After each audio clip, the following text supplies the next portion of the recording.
Now, if you read this ayah, there is something astonishing about the Holy Quran. One fact that I wanted to highlight, and this is one of the linguistic miracles. This is one of the miracles of Quran. That if you see, this is ayah number 143, and the words ummatam wasta. Wasta means middle.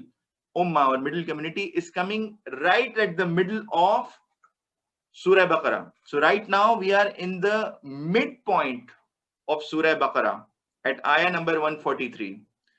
And this entire surah is a long surah, right? It has about 286 ayahs, and they were revealed over a period of 12 years to the Holy Prophet, right?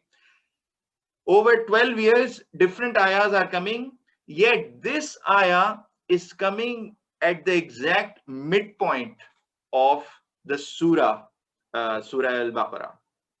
And the words mentioned are middle ummah.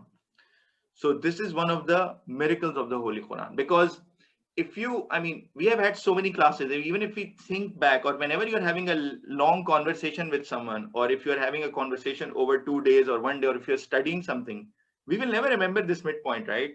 This is truly the miracle and the speech of Allah subhanahu wa ta'ala that is being revealed upon us, that it is this part is coming in the middle, this verse is coming in the middle, and it is stating the middle ummah, while the entire entire surah was revealed over a course of long 12 years. So this